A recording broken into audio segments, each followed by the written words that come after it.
So it seems to have stopped raining. I was very concerned it would go on all day, but in case it is planning to start again, because the sky is still quite dark, let's get on with it.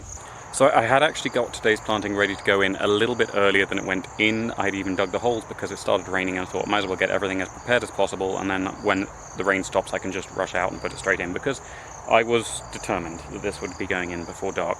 So today it is lemons, because you can't actually have too many lemons. You can, but that's a whole other thing. But I want more lemon trees than I have currently, and I was gifted these in exchange for some jackfruit seedlings, not dragon fruit seedlings.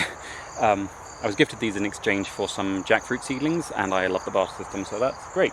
So these are going somewhere where I can actually get water to them if they show stress, but I do generally like trees that can survive without irrigation to, as much as possible, be self-sufficient. So if they do get water, it'll be very infrequently and with a bucket, not with a sort of lengthy watering. They're going in with their own little thickets, and each part has a sort of purpose. So they're going in with the Calico delegoensis just for ground cover. This is actually my favourite of the Madagascan calicos, despite the delegoensis, as far as I know, it is from Madagascar, not Mozambique. But mostly it's my favourite because it looks like a horsetail.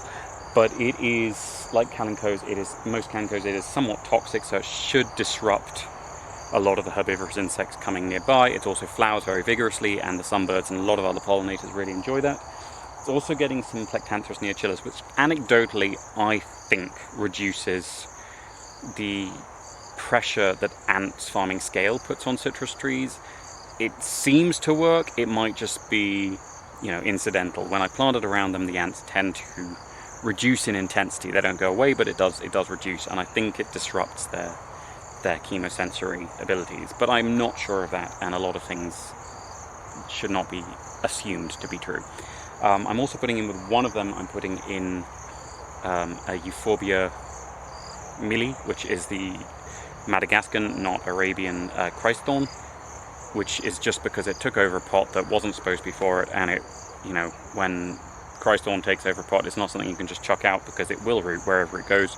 So it was left there for longer than it should have done and got quite big, and I thought, well, why not put it around there? It's another toxic thing, should disrupt any herbivorous insects. For shelter, because lemon trees are very prone to sunburn, to start with, they've got some Aloe cameroni right in with them, but they've also got about 2 feet away from them, I've planted a Dracaena with one and a Yucca guatemalensis, which should be from Guatemala, shockingly, with the other. Those should be far enough away that I can prune them and coppice them and keep them relatively light as needed, but they should be able to stay in and keep sheltering the lemon trees from the worst of the sun. I'm also putting around those, I'm putting some South American euphorbias, Jacob's ladder, I think it's South American, which should hopefully be sufficient to stop the mole rats from eating the stems of those, especially the yucca, which the mole rats are often very fond of. Finally, I'm putting in some ginger bush, which is Tetradenia. It isn't edible like ginger as far as I'm aware. It should be native. It's a very good one for pollinators, but also it's very strongly aromatic. And the original just needed some really heavy pruning because it was getting way out of control and thinking it could squash my coffee bush more than I wanted it to. So that should also be a little bit of a disruption for any herbivores coming along thinking they can snack on my lemon trees. So that should be it for today. Tune in tomorrow because I think I have a plan for then too.